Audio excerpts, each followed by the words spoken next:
ফিরে যাবেন না। আমরা এই পুলিশ লীগের হামলার তীব্র নিন্দা এবং ধিক্কার জানাই।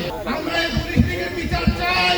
2008 সালের মতো আরো একটি বাঙালি ইলেকশন জন্য বাংলাদেশে আমরা অত্যন্ত দুঃখের সাথে লক্ষ্য করছি, গতকাল প্রকাশ্য দিবালোকে আমাদের জুলাই যোদ্ধাদের উপরে পুলিশ নেতাজনক হামলা করেছে। এই পুলিশ লীগের হামলা থেকে জুলাই যোদ্ধা, সাংবাদিক, নিরীহ পথচারী, দোকানি কেউ রেহাই পায়নি। আমরা এই পুলিশ লীগের হামলার তীব্র নিন্দা এবং ধিক্কার জানাই। আমরা এই পুলিশ লীগের বিচার চাই। আমরা জুলাই পরবর্তীতে বলেছি এই প্রশাসনের বাহিনীকে সংস্কার করতে হবে, এই প্রশাসন থেকে পুলিশ লীগের ছাড়াই করতে হবে। কিন্তু যে জুলাই প্রতিষ্ঠিত ইন্ডিয়ান গভর্নমেন্ট তারা জুলাইয়ের সাথে বেইমানি করে পুলিশ লীগ কোনো সংস্কার করেনি, উল্টো পুলিশ লীগকে তারা পুনর্বাসন করেছে। আমরা ধিক্কার জানাই।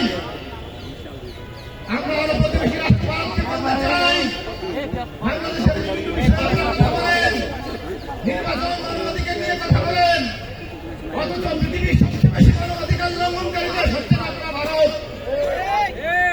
আপনারা ভারতের মুসলিমদেরকে নিপীড়ন করেন, মণিপুর মিজোরামে আপনারা ইহুদি খ্রিস্টানদেরকে নিপীড়ন করেন।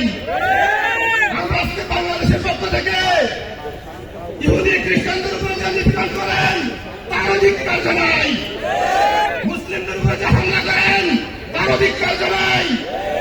আপনারা ক্রিসমাসে খ্রিস্টানদের ধর্মীয় উপাসনায় হামলা করেছেন, আপনারা হচ্ছেন সেই ভারত।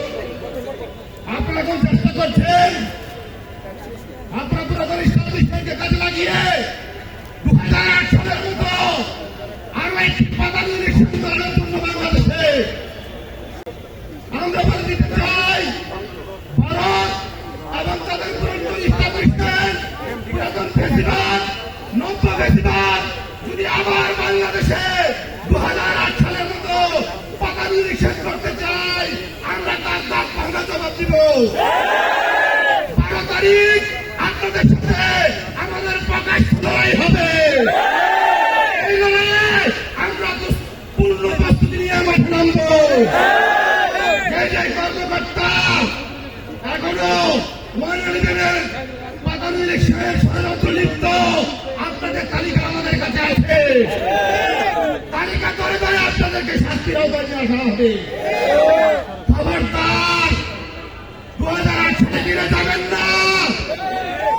এই রক্তের ভূমিকা পেশন করতে পারবেন না। বাংলাদেশ রাজ্য অগ্নিকর্ম সুস্থ নির্বাচনের বাহিরে একটি প্রধান ইলেকশন আপনাদেরকে বিলীন করে দিবে। সবাইকে ধন্যবাদ। জুলাই 8 ধন্যবাদ। বাংলাদেশ জিন্দাবাদ।